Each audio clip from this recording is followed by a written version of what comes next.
You've got a Bullmastiff and you're not really sure how to get them to stay. Well, don't worry, this is the perfect video for you.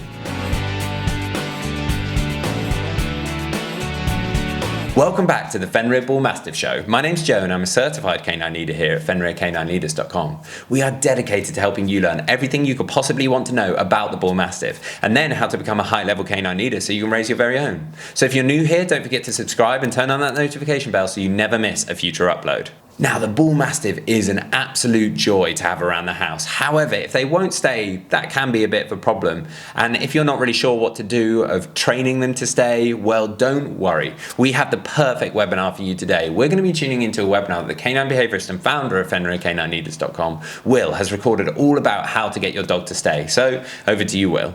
So, teaching a dog to stay is one of my absolutely impeccable manners-based obedience tricks, as it were. When I help people with my Perfect Puppy course in training dogs, one of my mandatory obedience things is a really good stay. Now, stay can feel a little bit more difficult to teach. We go into it at length over on my Perfect Puppy course, but I wanted to give you kind of the foundations and principles behind how we teach a dog to stay in this quickfire webinar. Now, with most obedience tricks, we can usually utilize a lure-based approach, so we can get something that the dog's interested in. I teach it with a piece of food. Some people will teach it with a luring stick or marker, and we lure the dog into the position that we want them to be in. Then when they're in that position, we then mark it with our verbal cue, and then we positively reinforce that behavior, and we repeat that and we drill that, and we can start to build on top of that, and that teaches the behavior or the trick that we're trying to teach our dog. It's a little bit different with stay because we can't necessarily lure them into a stay. So because we've already taught the dog a rock solid sit, we can build stay on top of that by free shaping the behavior. What that means is that we teach the dog the sit and we put them into the sit position.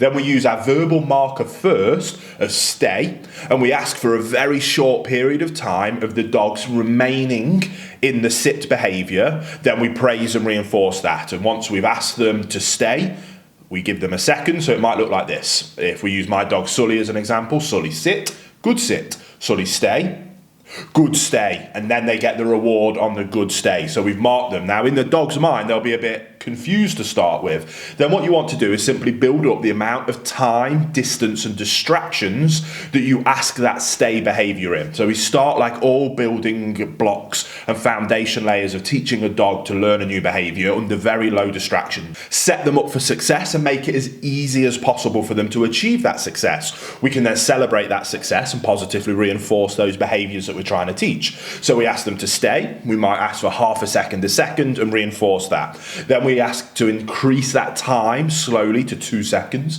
3 seconds, 5, 10 seconds, 20 seconds, and you'll be able to get a dog to remain in a stay for extended periods of time.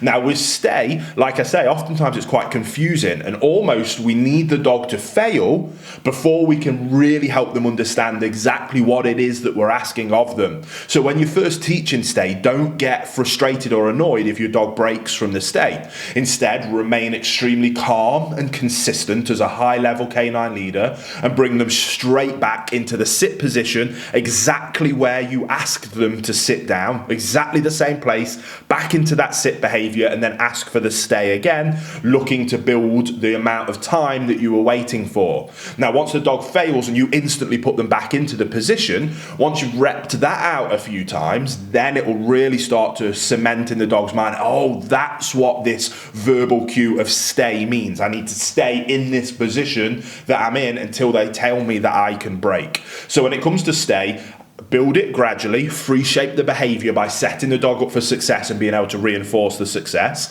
If they fail, bring them back into that sit position really calmly and then go back a step if need be. So if you're going for 10 seconds and they failed at 8, drill it again at 6 or 7 seconds before trying again at 10. And you'll find that your dog will make success. They'll fail, you'll come a step back, but you'll take 1 step back to take 4 or 5 more steps forward. Hey guys, very quickly, I just wanted to ask, are you following us over on Instagram? If you're not, there's 2 accounts I would love for you to check out. The first one is our brand account, at Fenrir Canine Leaders, where you can see more about our industry-leading products that we create. If you're interested in following me personally, that's at at I am Will Atherton, where you can see behind the scenes of me working with some of the most extreme behaviour cases in the world and what it takes to run these kind of YouTube channels. And maybe if you just want to be able to come over and chat with me, that's the place for you. So there'll be links down in the description box for both of our Instagram pages. I'd love for you to come and check them out, and hopefully we'll chat over there.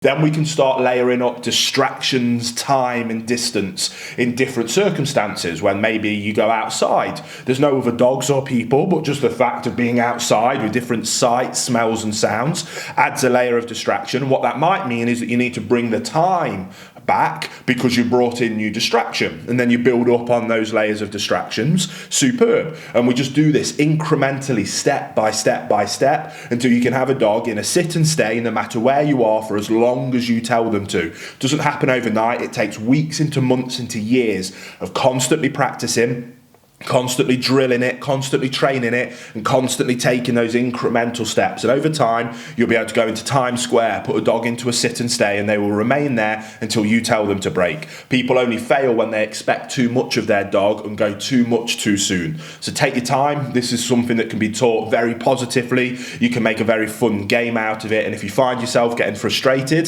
that's probably a signal to stop the training session, take a breather, and then next time go back a step and build up on it from there. If you're getting frustrated, the problem lies with you, not with the dog. So take a breather, stay calm, consistent, and build back up from a step below. And I promise you'll get there, but teaching your dog a rock solid stay is fundamental for having that perfect canine companion that you've always dreamed of. There you have it, guys, some really useful tips and tricks that you can put into practice straight away with your Bullmastiff to get them to stay. I really hope you enjoyed today's video. If so, get involved in the comments down below, as we would love to hear from you. Don't forget to subscribe and turn on that notification bell, as we have 2 dedicated videos coming here every single week. So I can't wait to see you in the next episode of the Fenrir Bullmastiff Show.